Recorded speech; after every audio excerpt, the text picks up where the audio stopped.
Welcome to episode 104 of the Grip Strip Podcast, the Bowman Strikes Again edition of the Grip Strip Podcast. My name is Philip Matthew. I'm the host, and I'm here with my co-host, Josh Fine. What's good, brother? Yeah, and Alex Bowman's already making money off of Kyle Busch's latest bitch fit with another great T-shirt. So Alex Bowman, the only guy at Hendrick Motorsports that has a personality, also is great at business. And the person we have as our guest today is a friend of both of ours from different pages on Facebook and motorsports alike. A man who is familiar with Alex Bowman's exploits on the dirt track side of things. A dude with many nicknames. Googs is one that has stuck around for a long time because his knowledge of motorsports is quite strong, kind of like mine. Somebody that I've always said that if there was like a racing Jeopardy, if I wanted to get a couple of teammates, I know one of the teammates I would have is this person right here.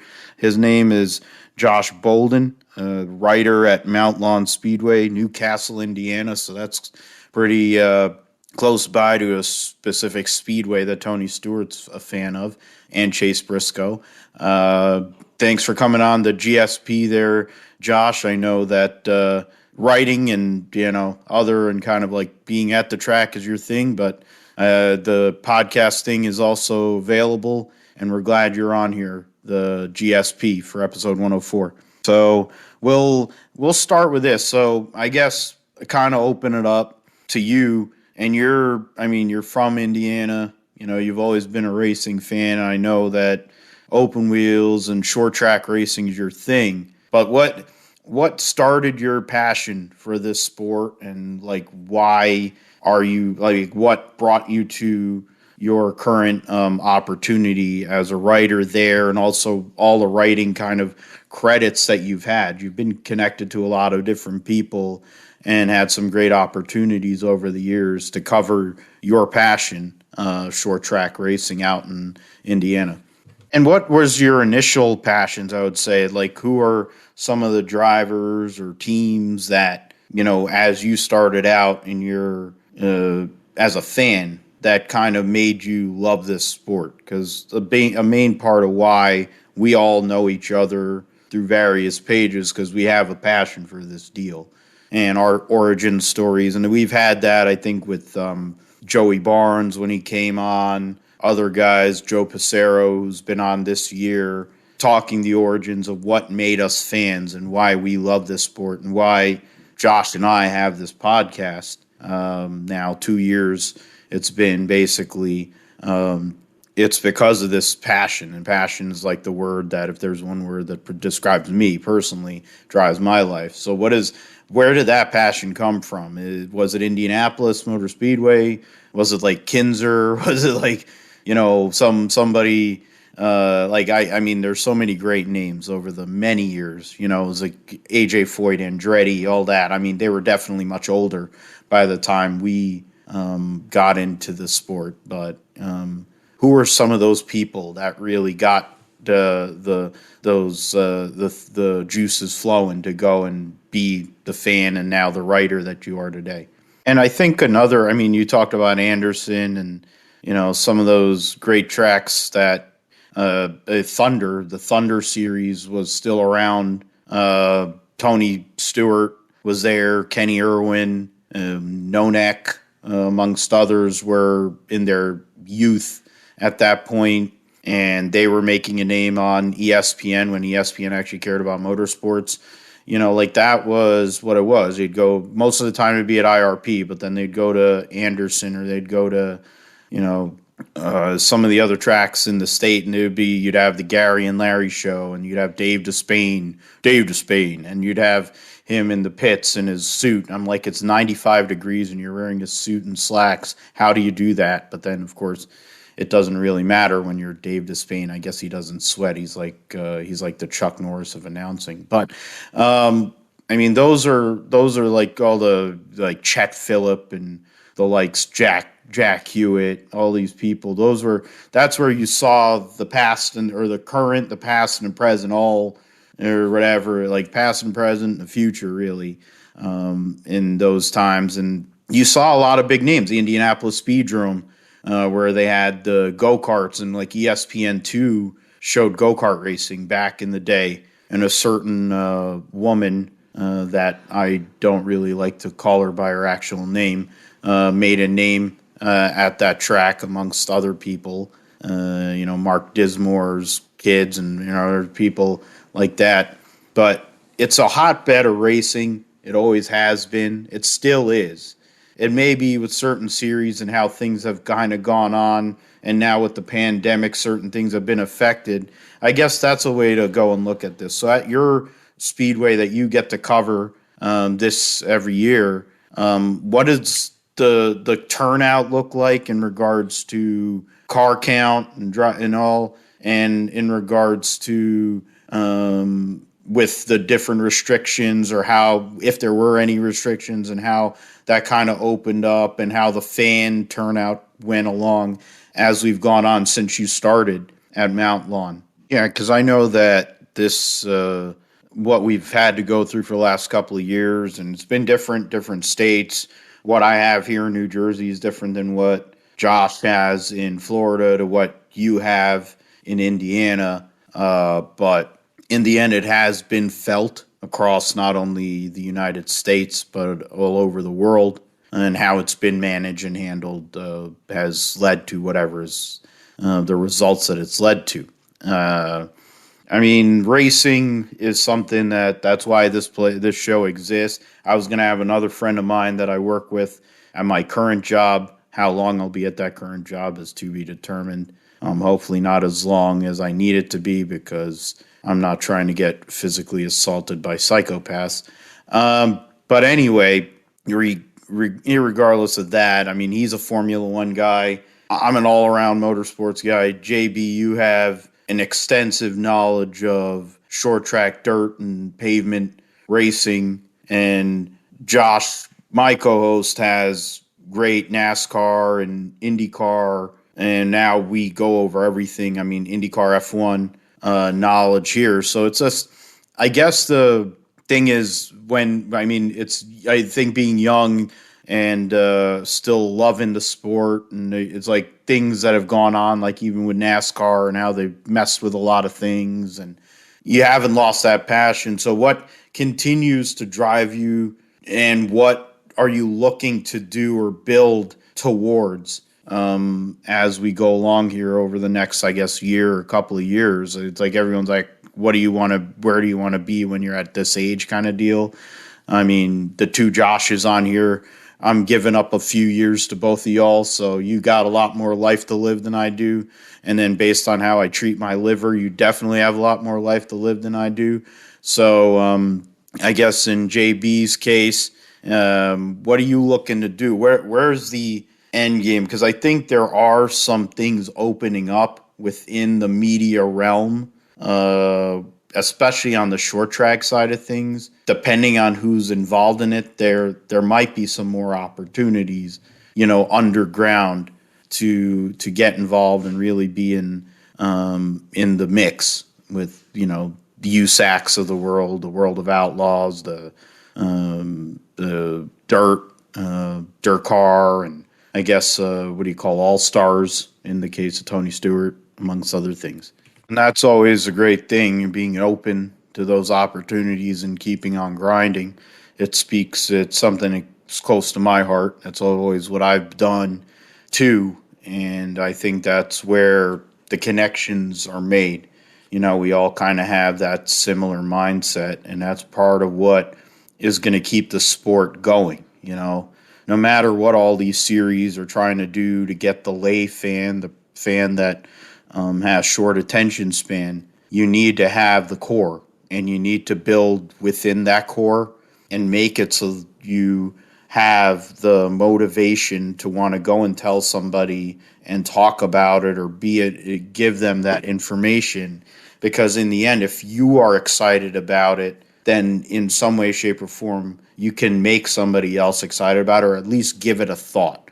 If there's a big race, like the Little 500, which is definitely interesting to me. It fascinates me. The fact is, like, Mav TV isn't really going to do the thing justice compared to what it really means. I mean, Tony did it like only a couple of years ago for the first time ever or whatever. Kenny Schrader did it at like whatever he is. I mean, I think Ken Schrader is ageless. He's other than like Red Farmer. I think Ken Schrader is like he's going to race until he's like 178, and he'll still be fast. But like that's the kind of thing like But then there's great guys who have won this race multiple times. Same way as you think about the Indianapolis 500 or all these other great races. And going and thinking about that, but also flipping towards, I guess, the present and where we're going, because we're going to get into Vegas here in a few moments. Talking about some of the people that you've seen or you've been able to kind of pay attention to on the scene that are kind of in the midgets, sprint cars that might be moving up. The likes of Buddy Kofoid, who had won the USAC Midget Championship last year and had a great Chili Bowl this year. Kaylee Bryson, who is another person who ended up winning the B to go and get into the A main at the Chili Bowl. One of only a few women that has ever made it, which is something you consider. Like Sarah Fisher was a pretty solid racer herself and never did that. But then she made the Knoxville Nationals A main along with Aaron Crocker, I think. I might be wrong. You could correct me on that. I'm sure you know this because I think Josh knows like the entire lineups of every Knoxville Nationals that ever happened, really. But the fact of the matter is those are two people that are connected with Toyota in regards to the stock car deal. And, of course, now with 2311, they have a couple more opportunities to make extra teams if they buy out the likes of Rick Ware and some of these other crappy teams like Spire. But the notion is those are two of the young drivers, and in a sense it's similar to what it was 20 years ago when Newman was a rookie, came from the USAC ranks. But it's similar, but it's different compared to the way that Newman was brought up to go and build up to where he got to the Cup Series versus what something like a Buddy Kofoid or Kaylee Bryson are dealing with. But I guess the other question I'd ask you, other than what you think about those two drivers relative to what their prospects are, open wheels to go into pavement and stock cars, but is it getting to a point now where that transition is almost more driven by either not just the manufacturer, is the cash? Cash has always been king in racing. You have to start with a big fortune in racing. You need to make a small fortune racing. You need to start with a big one. Is it more about trying to direct your goals towards maybe not being in a midget or a sprint car, but trying to be in late models on pavement or late models on dirt? Are you seeing different things with some of the drivers you see at your track, or maybe ideas as to what they're looking for, what their goals may be over time? Is it similar to what we're seeing nationally in regards to what some of these drivers are having to do there, Josh?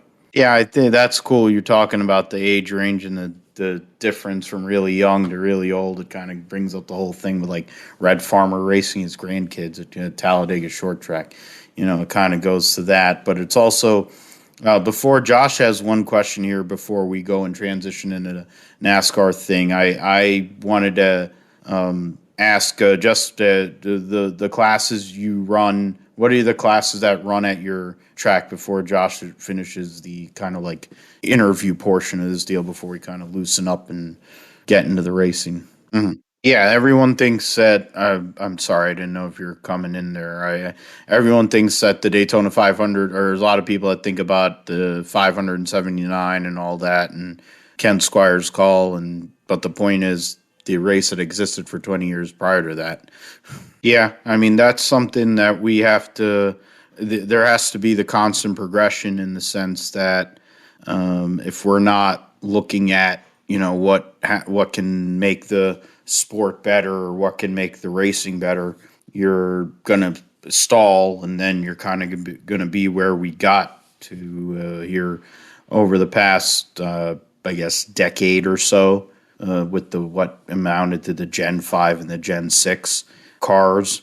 But it looks like things have been, certain positives have been met in regards to this current car. And I mean, getting into that, we were at Vegas last week, triple header at Las Vegas. The Pennzoil 400 was the Cup Series race, and the winner was Alex Bowman, a guy that has a wing sprint car and a midget team. He runs the Chili Bowl, and he had CJ Leary running for him, who made the A at the Chili Bowl this year.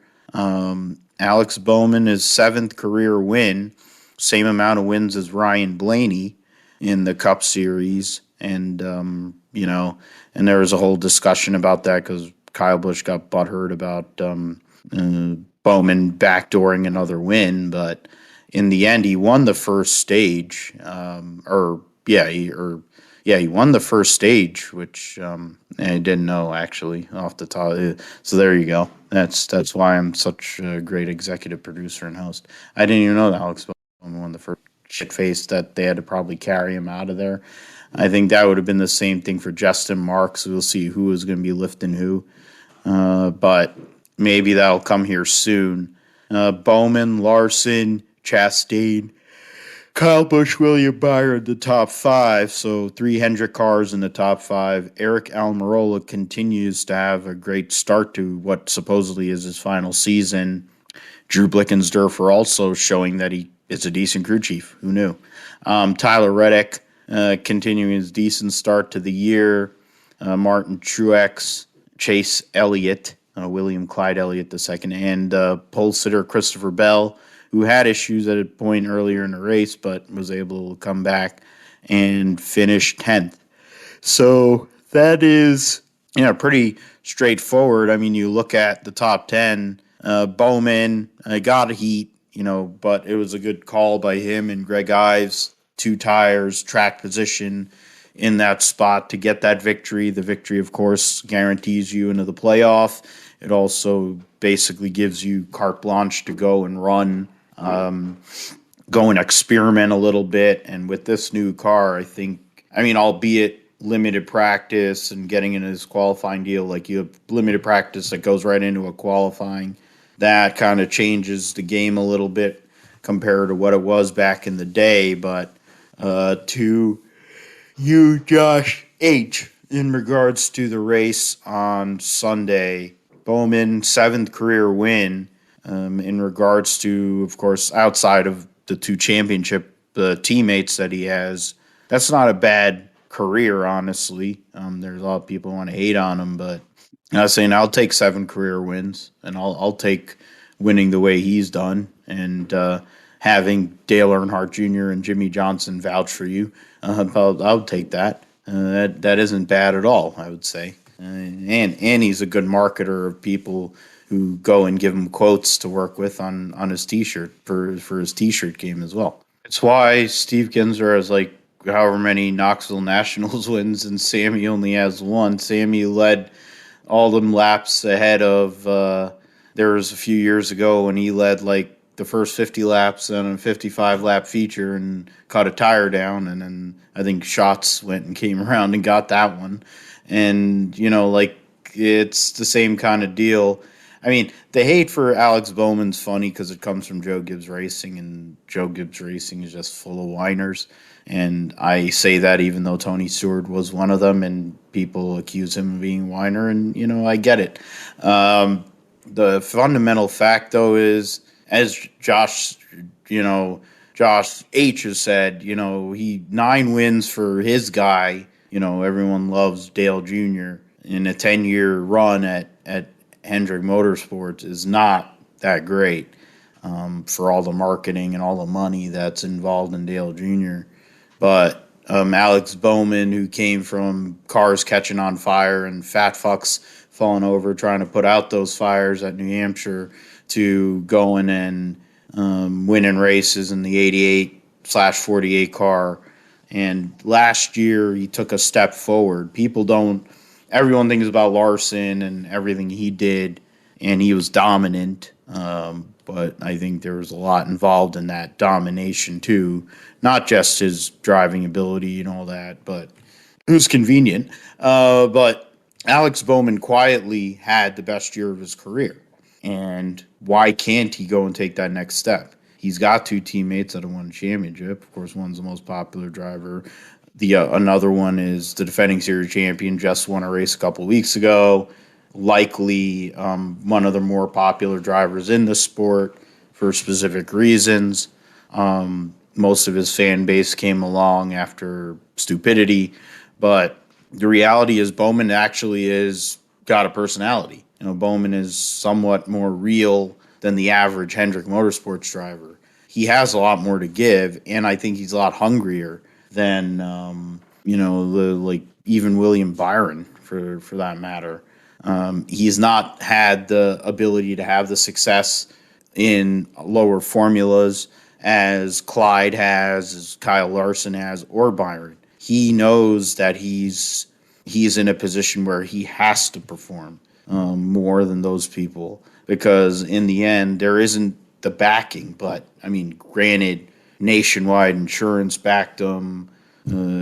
I forget what other companies were there, and then now, of course, Ally is behind him, and I think that's part of what, maybe he's looser, maybe he's racing in a different way, maybe he's able to be the driver he wants to be, and being methodical is what NASCAR is, because it's 500 miles or 400-mile races. Yes, they put stages in for TV purposes, but in the grand scheme of things, you don't have to be up there in a NASCAR race. The point is, in a truck race, maybe, in an Xfinity race, maybe, in modified races or K&N races. Okay, in major motorsport, you're not supposed to be up there the whole time unless your car's a rocket ship and you just destroy. Generally, you're just preparing to make sure your car is the best piece at the end of the day. And the combination of Alex Bowman and Greg Ives have kind of figured that out. And the way cautions laid out there, Kyle Busch had the lead with Truex in second, and Chastain had done a great job. And I think I'd be remiss to not, discuss that. I think Kyle Busch, we talked about it. I think I'm going to connect it in regards to another topic we have up there. Chastain has had an interesting career, come from running for Johnny Davis, running for very small outfits. He had a run with Brad Keselowski a few years ago in trucks, but, people don't really remember that. But now he's one of many guys who came out of that program and now is in a Cup ride. But people are like, oh, yeah, he's just really...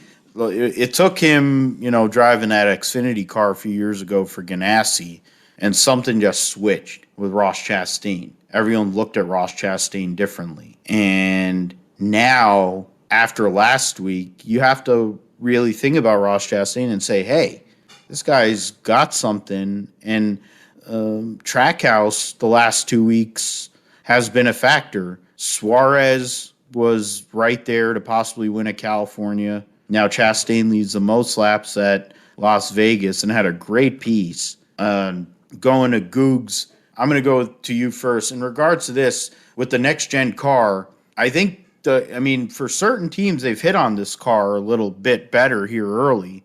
But it also speaks to just having that tighter-knit group, greater ingenuity, and a little greater hunger, because there's RCR connections and all the RCR group in general across their multiple teams has been really good to start this year. And then, of course, Trackhouse, who has Hendrick help and some other help all over the place, they've done well. There's teams that were behind the eight ball last year that are a lot better this year. This, at least initially, this car has done its job in the fact of kind of bringing things back together a little bit. And it's given some of these smaller teams a chance to actually perform. What were your thoughts on that in regards to like Trackhouse and like the RCR group across like their whole entire like sphere of teams and some of the other groups that are out there? Yeah, there's something about just having that focus. RCR has been out there saying, and I think that's a lot to do with Andy Petrie, too, with his leadership there at that organization, being a champion crew chief that he is, and all the experience that he had over his time, not only as a crew chief, but behind the wheel and doing everything that he had to do. That they made that commitment, and the Petty GMS group with Eric Jones has been fast. They were fast at the Clash, fast at the 500. The West Coast Swing kind of is an opportunity to take advantage of that momentum. We really won't see whatever changes that are about to be made until Atlanta here next week, and what some of these teams are able to respond with. But I mean, for you, Josh, I mean, I that's the thing. I think Ross Chastain going and having the most laps led there had a bad pit stop there late under green and fell behind Kyle Busch and really couldn't make up any track position. But he had a car that could have won. It was him and Kyle Busch that were really the two best cars there for a good amount of the second part of the race. And you wouldn't have said that last year because Chastain, for a lot of the year, struggled during that whole Gen 6 era, the end of the last year of that Gen 6, struggled, and so did Kurt Busch with that same team. And now you're looking at two races in a row where one of those cars had a legitimate chance to win a race, which, I mean, maybe it's the car, maybe it's the drivers taking a step forward, who knows? But it's, I think, a positive sign that I would hope would be able to continue as the year goes on, even with the obvious development that will take place. I mean, it's nowhere near as much development as there might have been prior, with all of the spec parts and kind of things that they have to get from suppliers, which might keep some of the status quo that we're seeing right now going there.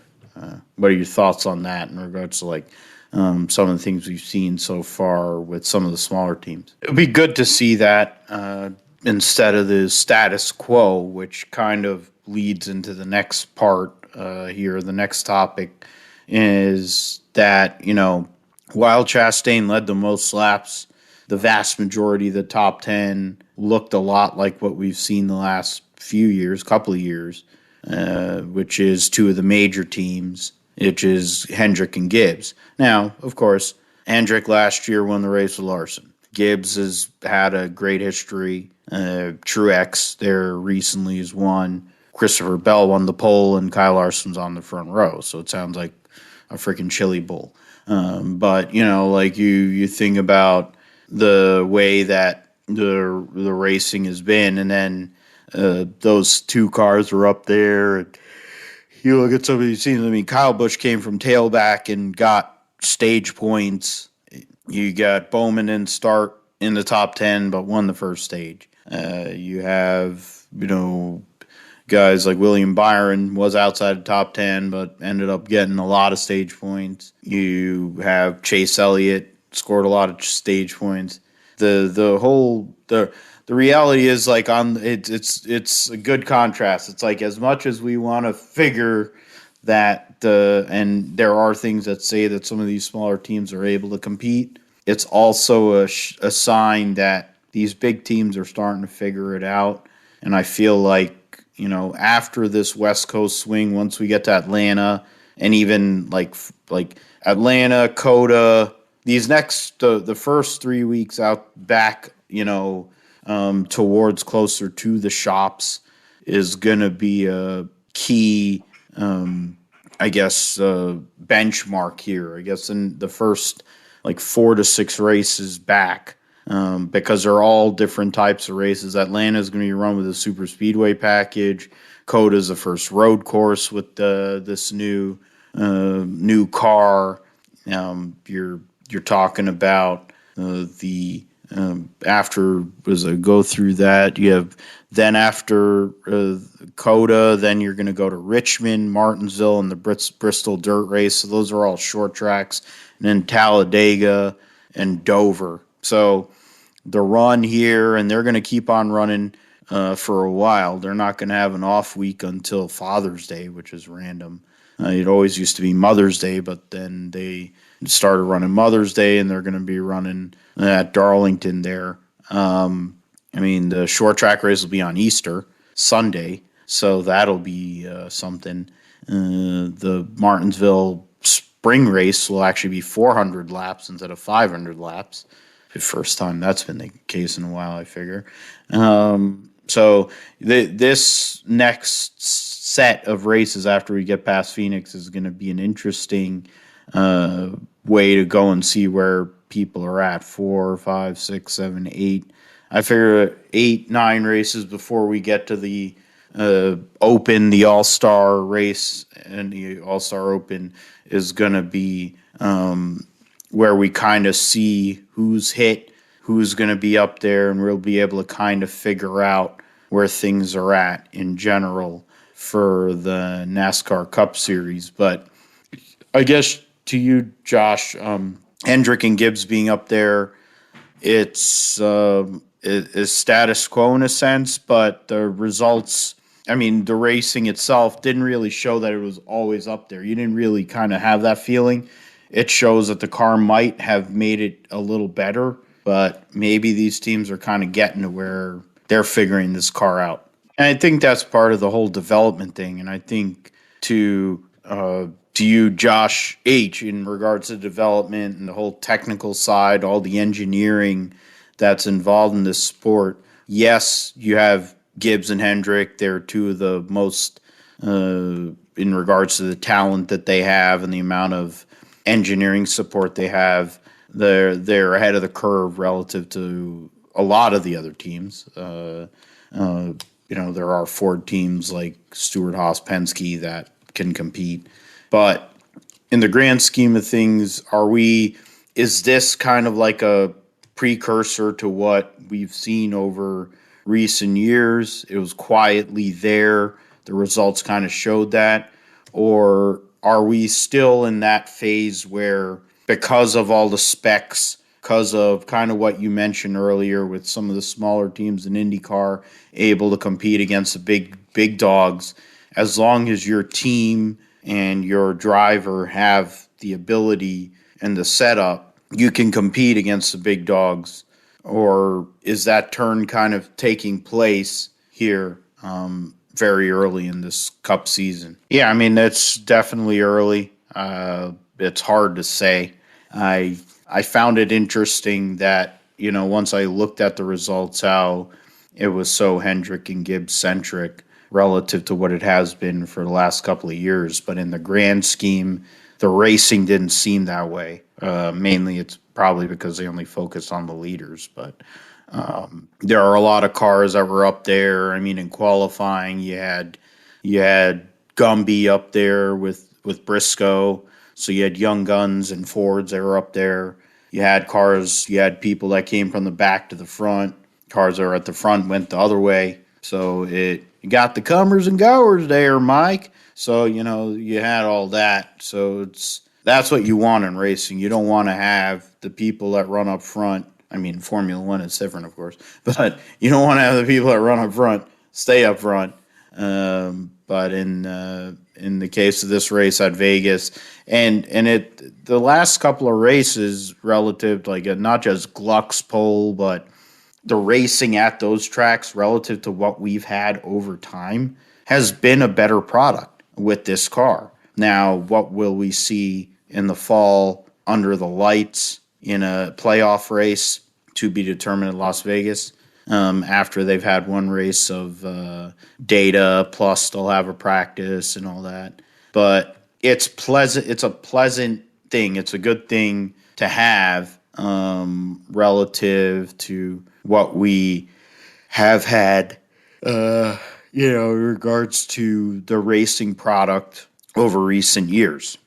Going over to the Xfinity and truck side, they also are at Las Vegas this past weekend. Keebler Gibbs goes and gets another win gets his first win of the year, first win at Las Vegas, locks himself into the Xfinity playoff. It's not like it was really that surprising that he was going to win anyways. I mean, his grandfather prays enough Hail Marys to make it happen.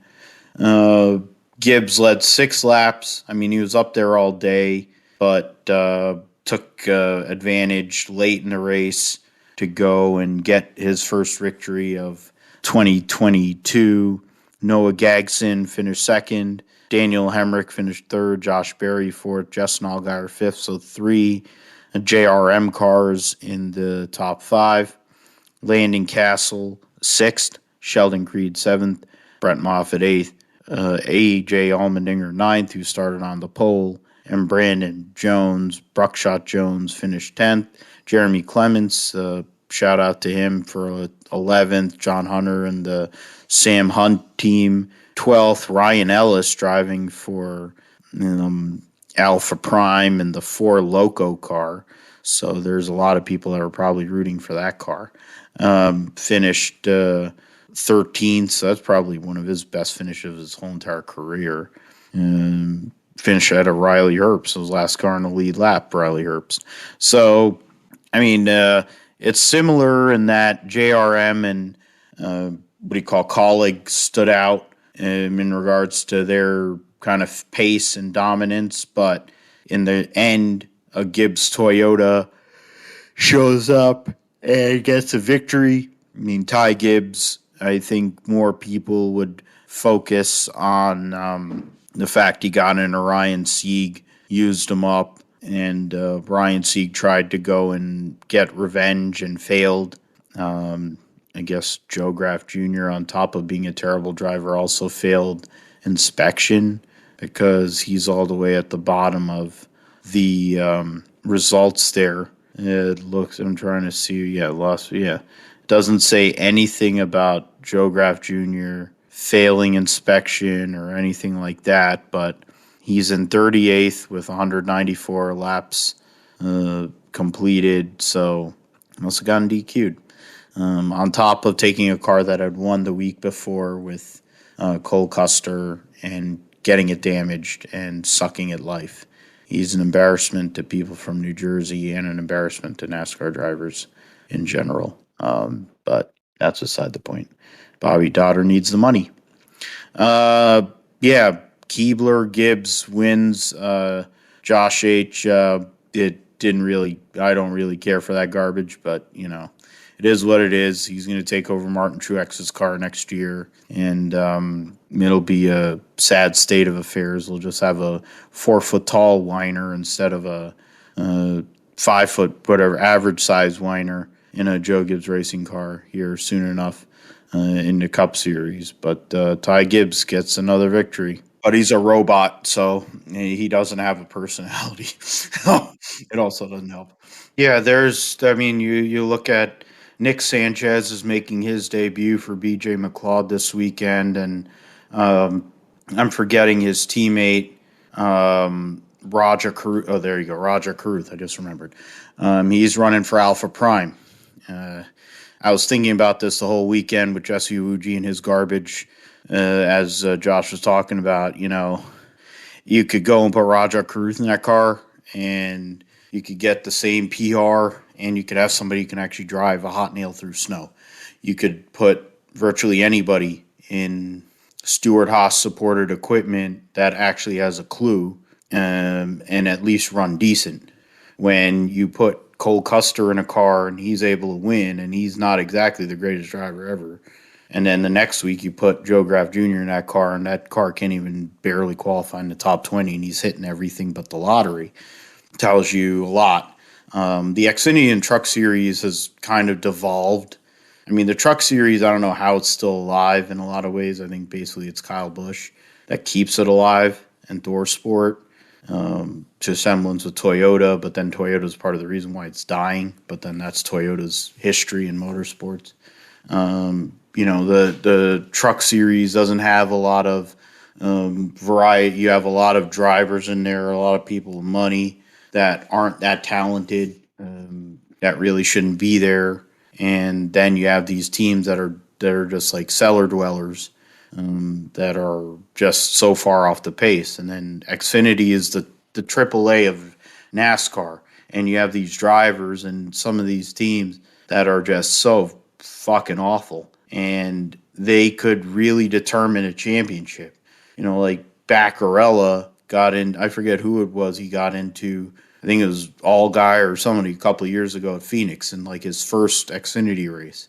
I mean, there's a reason why Baccarella only runs super speedways now. That's the only place where he knows he can be competitive. He's like Michael Waltrip. He already knows that he's just there. Just go and run super speedways, get the hell out of the way otherwise.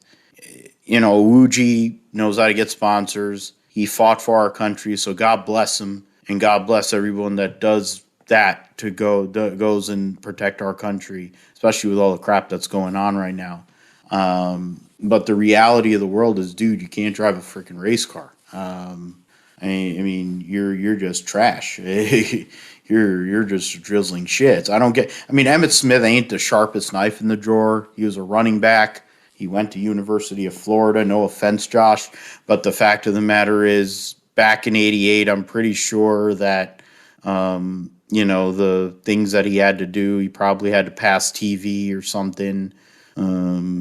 Making a Blue Chips reference there, but knowing how I've heard him speak live when I went to that Super Bowl years ago, and not only has the CTE kicked in, whatever English ability that he might have had when he was a rookie has probably started to deteriorate too.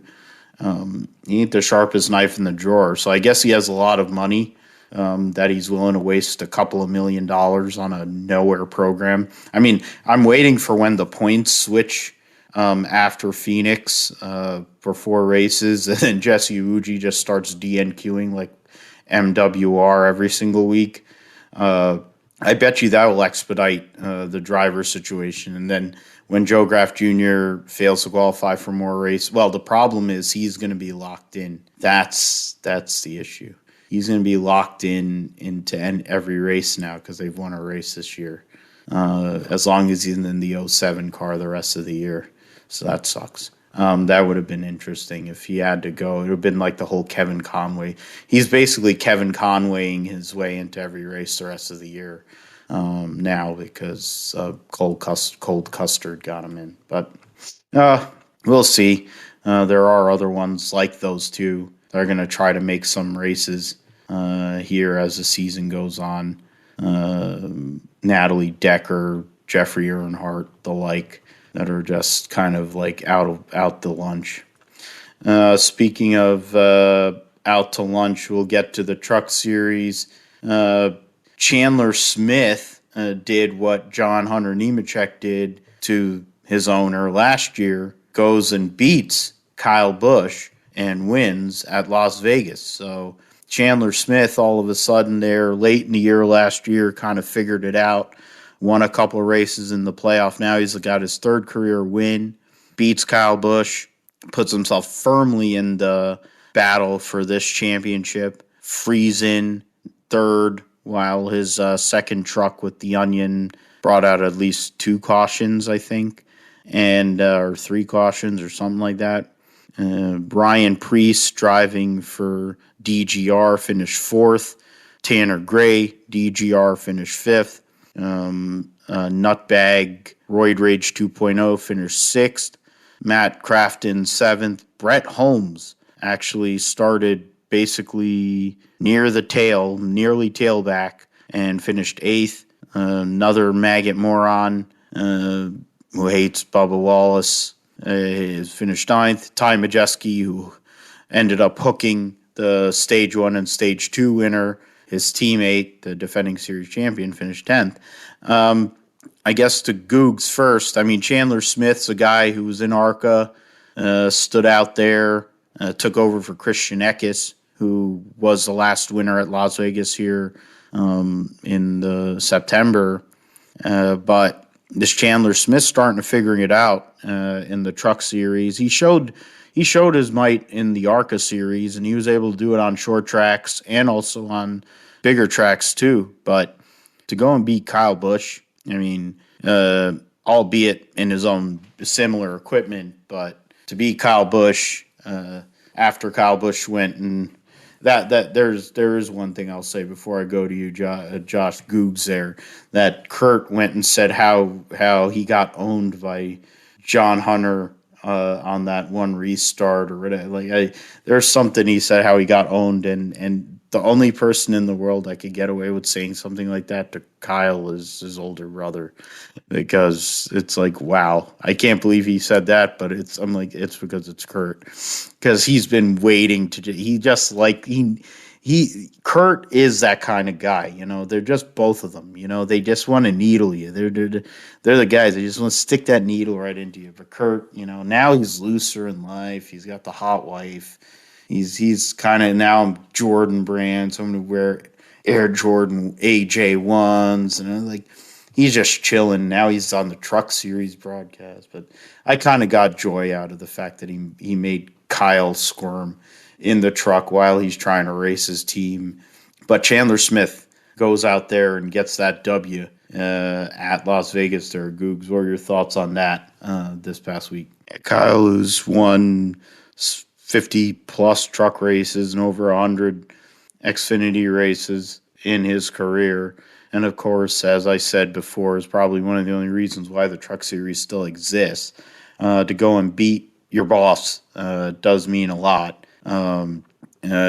Josh H., in regards to what we saw on Friday night, roads, I'll transition in regards to that. Zane Smith, who won at Daytona in his debut for the DGR / Front Row Motorsports outfit, trying to go and exorcise the demons of finishing second the first 2 years of his career. Finished second in this race, had some damage earlier in the race with a restart crash there with Colby Howard and all that, but got back up there, got penalized for lugs. They held up that disqualification. So they disqualified Joe Graff. Nobody's saying anything, but because it's Joe Graff, nobody gives a crap. In this case, you're talking about the guy that won Daytona, is going to be in the playoffs, and you literally go from the highs to the high to the lows to the low.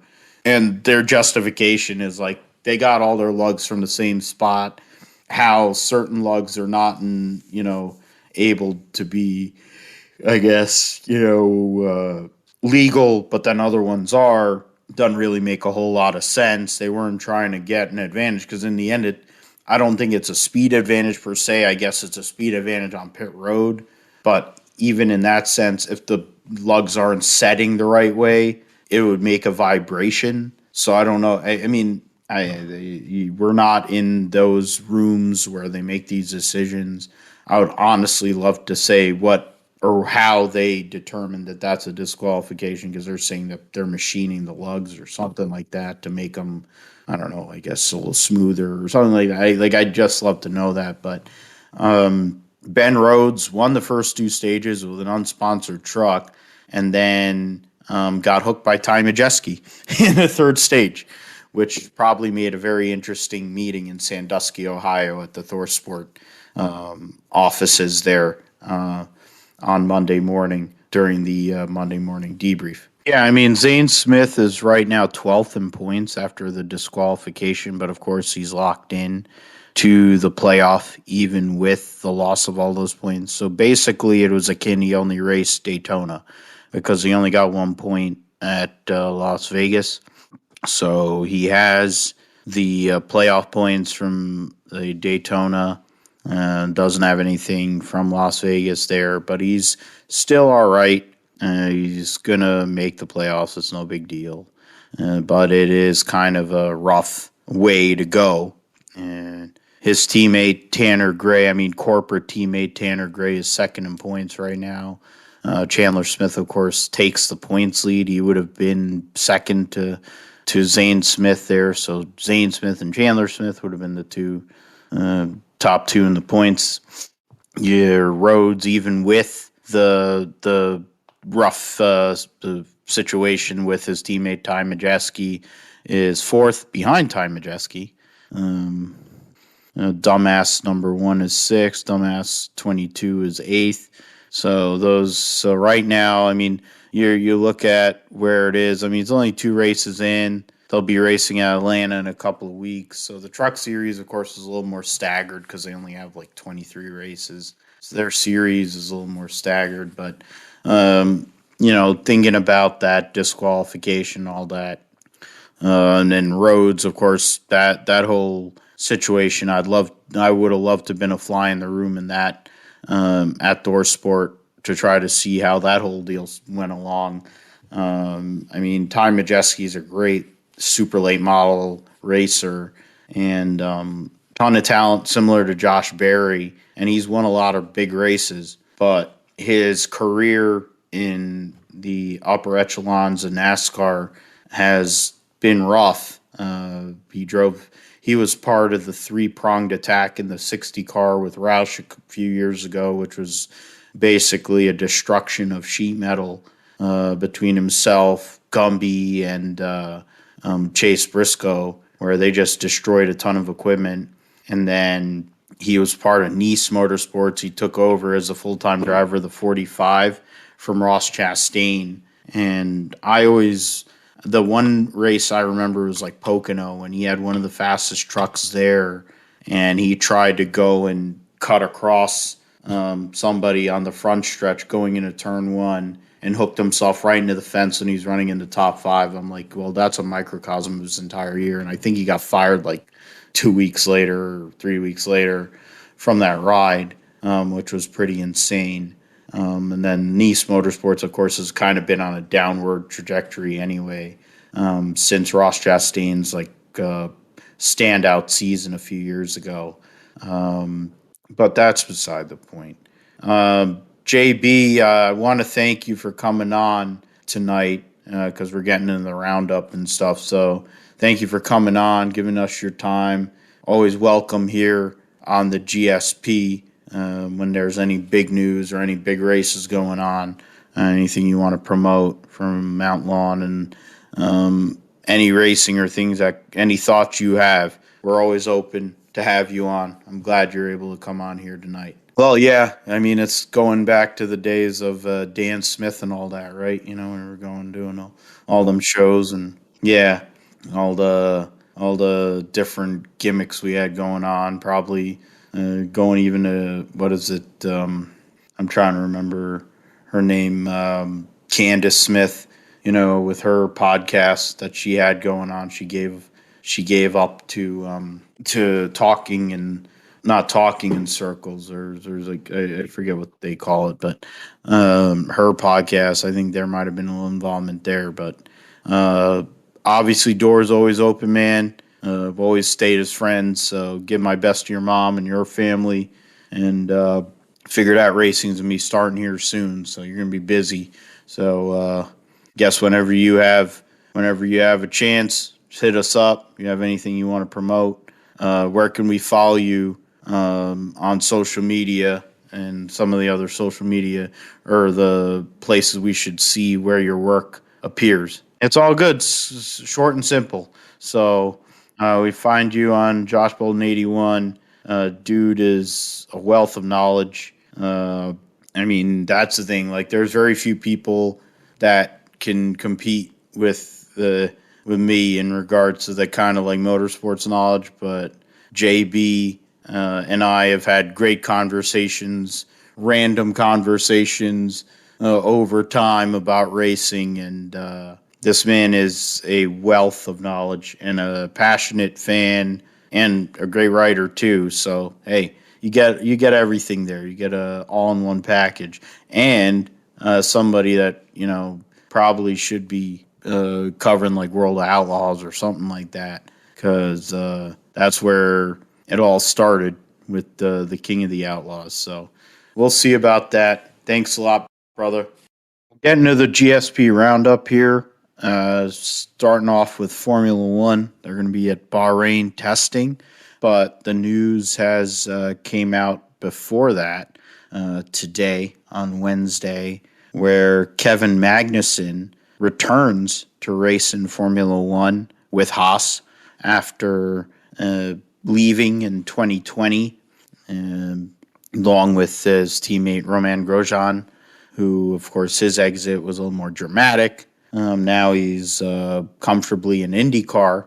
Kevin Magnussen went to sports car with Ganassi and the Cadillac program that is now the factory Cadillac program, and ran last year in the IMSA series with Renger van der Zande, and then kind of went and dovetailed that into getting Peugeot being the main driver, one of the main drivers in the Peugeot WECLMH program, and he was going to be part of that, which was supposed to start here at the Sebring 1,000 kilometers event here next week, but Peugeot is not going to come around until after the Le Mans 24 Hours. And he was running part-time for Ganassi in the second car as a third driver. But in the end, he was always angling, I guess, to get back to Formula One. And because of Egghead and the stupidity of what Egghead's daddy, Vladdy, is doing, he'll be back in Formula One, driving as a teammate to Mick Schumacher here in 2022. So before I go and give my thoughts on Egghead and his exit and the way things are going there and probably what we're going to see, Josh, what are your thoughts on Kevin Magnussen returning to Formula One after a year away from the sport? He's had that happen before. He was with McLaren, had to take time away, and then came back. Well, he's going to do it again, but this time he'll only have one test at Bahrain, and then next week he'll be driving in a Formula One car again with a multi-year contract, no less. Yeah, familiarity and experience is probably what it is. There's a video they showed earlier today which showed how happy everybody was to see him back. His father, Jan, had a career with McLaren and then Stewart F1, and kind of was run out of F1, and then made this great sports car career. And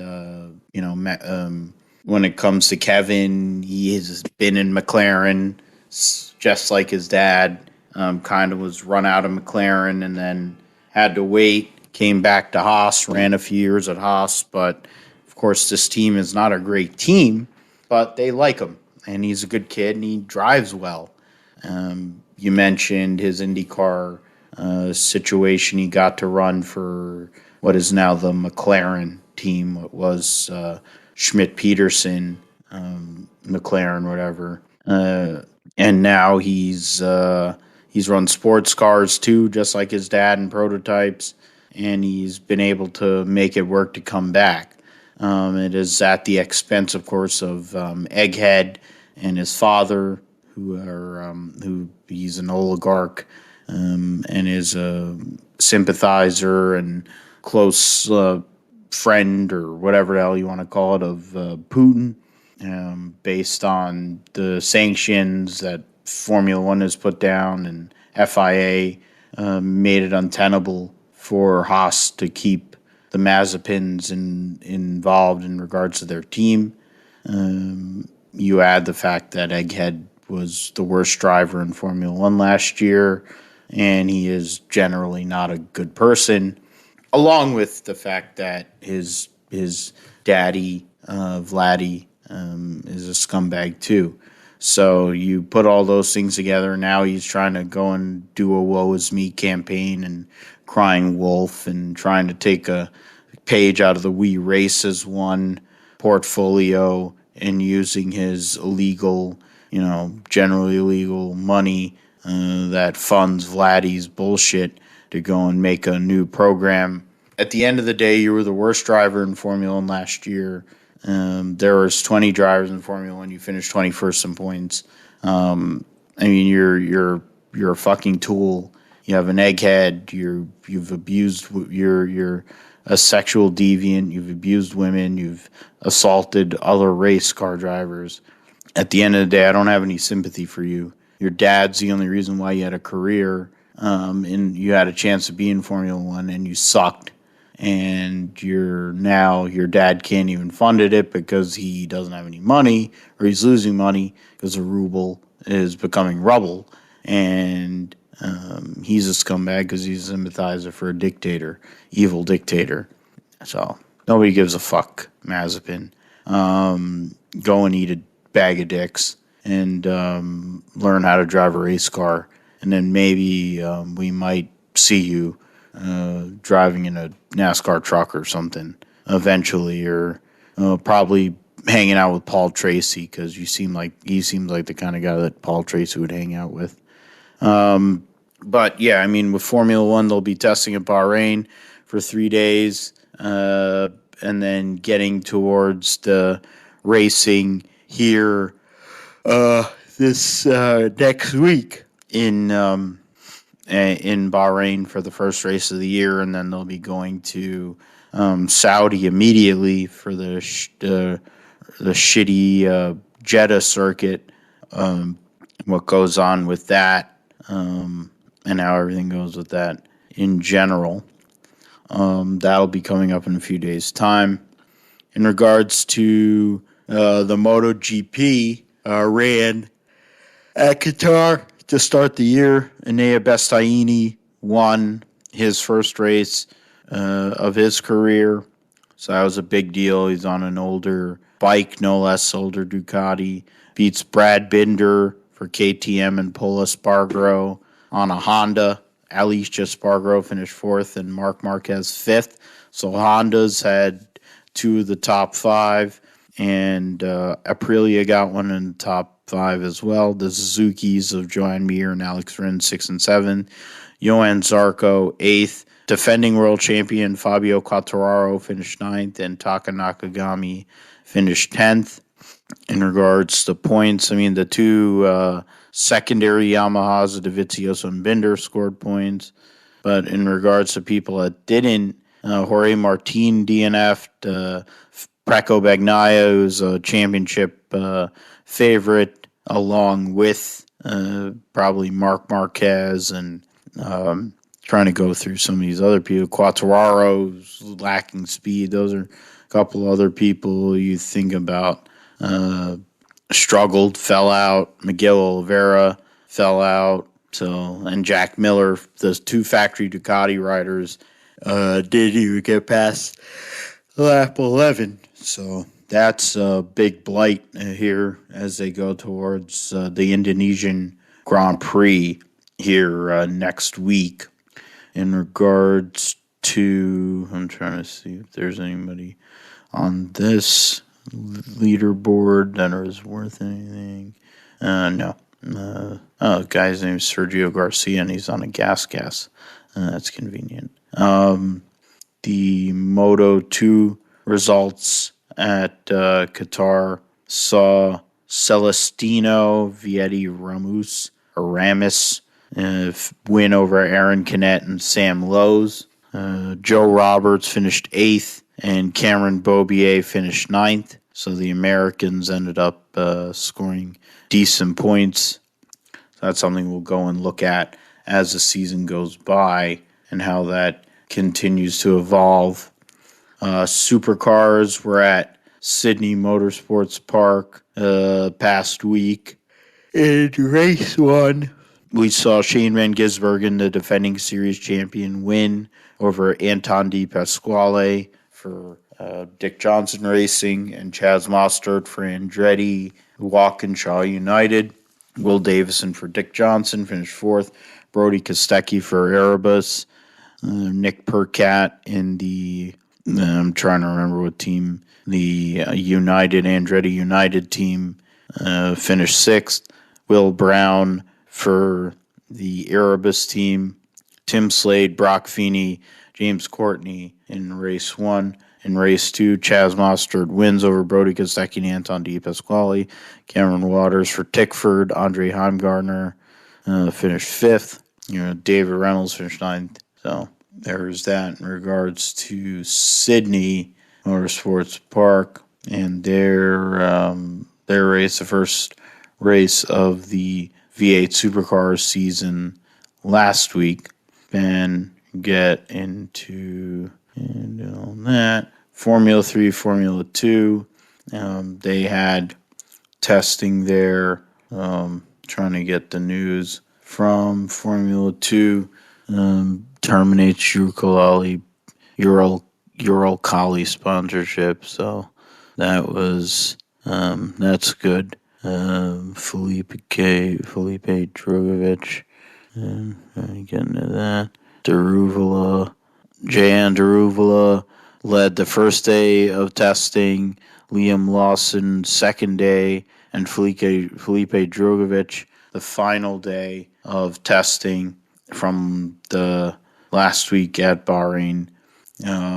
So diverse group of drivers that have led in Formula 2 prior to getting us to the 2022 season.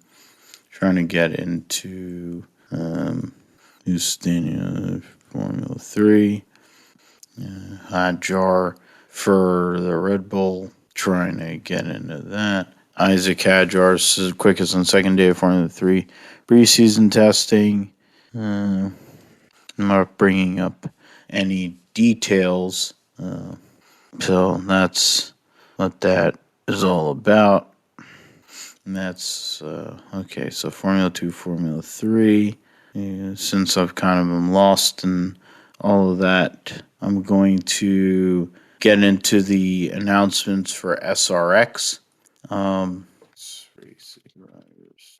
Dave Blaney and Brian Blaney will be racing at Dave Sharon Speedway here later this summer. So that's going to be pretty cool. Trying to get into the full-time drivers we'll have mostly NASCAR drivers. It'll be 5 NASCAR guys, and then 3 IndyCar guys. It'll be Dumbfuck Paul Tracy, Smoke, the defending champion of the series, MW55, Bobby Labonte, Ryan Hunter-Ray, No Neck, Greg Biffle, and Marco Andretti are going to be the full-time drivers. Then part-time drivers, it says 5. So Tony Kanaan's going to run 5 out of the 6 races. It looks like Matt Kenseth's going to run 3 races, both of the dirt ones. Then Ryan Blaney, of course, is going to be at Sharon Speedway, which is a family track. Alio's going to run 3 races, South Boston, Stafford, and Nashville Fairgrounds. Ernie Francis Jr., who's running Indy Lights this year for Force Indy, will be running at Five Flags in South Boston. And then Haley Deegan will be running at Stafford I-55. I didn't know that Joseph Newgarden was going to be a guest at Nashville Fairgrounds, but that's a stacked field. You're talking about, Kanaan, Matt Kenseth, Elio Castro Neves, along with Joseph Newgarden. That's 4 drivers right there, along with the 8 that will be at Nashville with the regulars. So that'll be something for sure. Last 2 races series is going to be on dirt. So that's something we will see and how that all works out. I don't think I don't really know. Whoever wins at Five Flags Speedway here in a month's time, the best average finish in the Pepperjack Kennels Twins on the 8th and 9th at Five Flags will end up making their SRX debut on June 18th. Be fun to see how the SRX develops here in the second year and what kind of product we get at a lot of these racetracks. I wanted to go and get into the picks, but I guess we could go and also briefly mention, Josh, about the football news. Aaron's back. He's going to be a Green Bay Packer for a while. Means Jordan Love is, and Jordan Love is not going to be there. He's probably going to get traded to some other team. Russell Wilson got traded for a bunch of picks and players of some semblance, which is a huge move too. It kind of shook the NFL at its core, these two deals, and you think about what it means with Russell Wilson moving out of the NFC West, giving the Niners a break finally after all these years, plus Bobby Wagner being released from the Seattle Seahawks basically ends the Legion of Boom for all intents and purposes. So those are two big moves, and then of course Carson Wentz got traded to the Washington Generals for a couple of third-round picks. So it's 2 years in a row that a guy who was a number 2 overall pick in the draft, who was a likely MVP contender, albeit it was like 5 years ago, has now been traded twice in 2 years, and time's running out on him. So I guess over the microcosm of what everything happened with these three quarterbacks, and even thinking about Jimmy G and what his options are now with everything that's gone on, what are your thoughts, Josh, in regards, or what do you see, or what do you feel about what you heard this past week, and what you may think is going to happen here post combine and all that relative? We're getting into free agency here in a week. Yeah, it's the most fair weather fan base, and then all the filtered noise that they had to do in that stadium, and now they don't have a quarterback, they don't have a defense.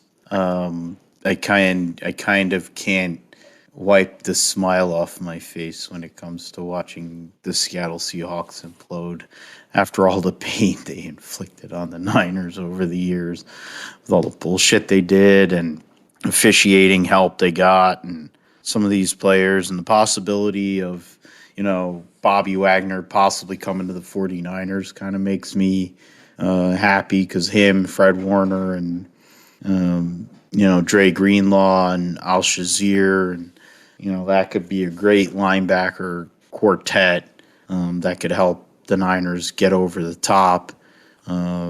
Jimmy G now with the Carson Wentz trade, it's basically he's either going to go to Indianapolis or Pittsburgh. Green Bay, of course, has made their decision with Aaron. They'll deal with the drama, deal with the bullshit. Devontae Adams got franchised, so that combination will stay together. There's other players, other things. I know you said Cam Robinson got franchised, so that is questionable, but it is Trent Baalke. Reality, like you're talking about Aiden Hutchinson or Kayvon Thibodeau, or two best defensive ends or defensive linemen in the draft. There's the one great safety that's out there, but you're not going to draft a safety number 1 overall. There's tackles, Evan Neal. There's, when it comes to certain mock drafts, they're talking about Evan Neal, the tackle out of Alabama, which at the end of the day, when you're thinking about Trevor Lawrence, protecting him, that might be the pick. Of course, Jacksonville, who knows? Maybe something comes along where some quarterback goes and takes off, and then Jacksonville is able to get a bounty of picks. That might come along here during these pro days. But we'll see what happens with that. New Orleans is also in play for Jimmy G. So the Niners are going to get a trade, whether they get the kind of value that they really expect to be determined. Just looking for them to get a good value for what Jimmy G did to get the Niners back to being relevant again. So no matter his limitations, his time with the Niners was fruitful, got us to the Super Bowl, fucked up in that game. And since that time, the narrative and what a lot of fans thought about him kind of changed. And now it's Trey Lance's time. Got all these other young players there. Time to get that value back. You have 3 teams that are likely contending teams, 2 in the AFC, that if they had a quarterback of his caliber, second-tier caliber, they can make the playoffs. Would be a get for them. So we'll see what happens with that. Wentz going to the Commander Generals, whatever the hell you want to call them, is typical Washington, giving up that capital and then going and giving up for a guy, and you're going to have to pay $28 million, and he is not really that good.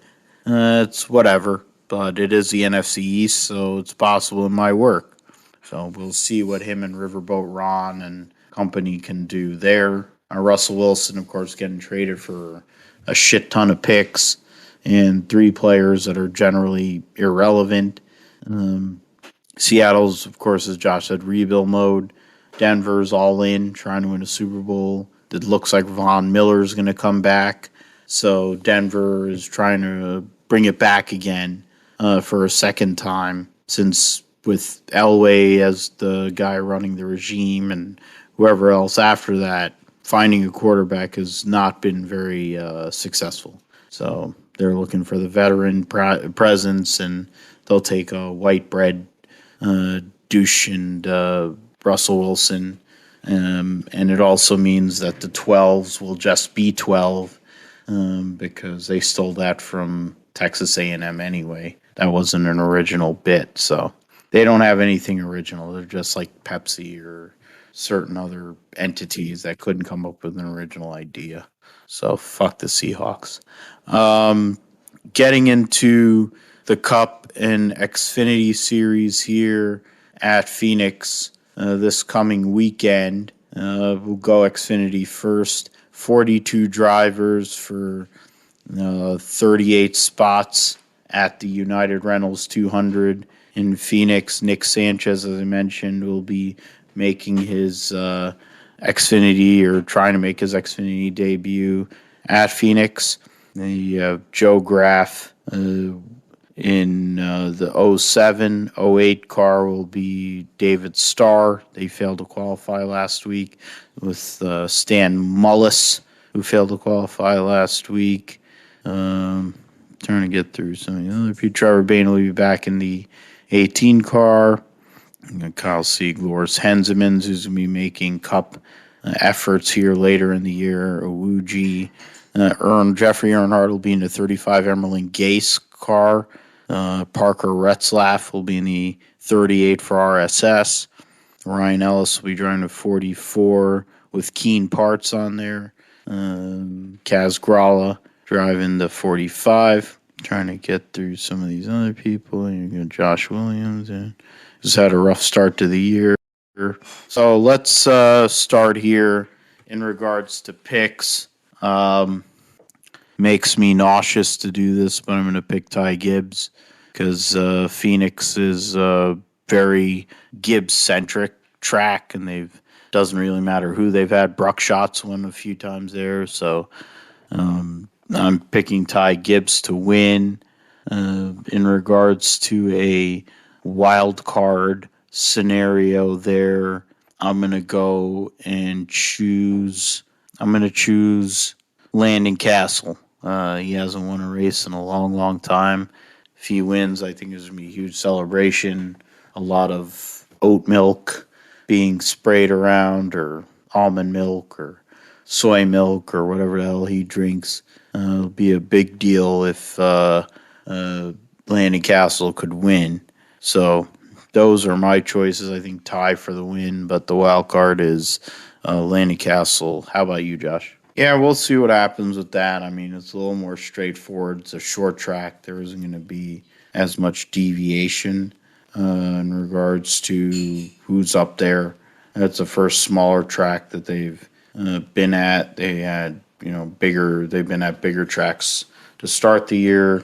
So we'll see what happens. First theoretical, shorter track, under 1.5 miles that they've run this season. And who makes it through in the qualifying, and who makes it out of practice without destroying their car. So that'll be another one there for sure.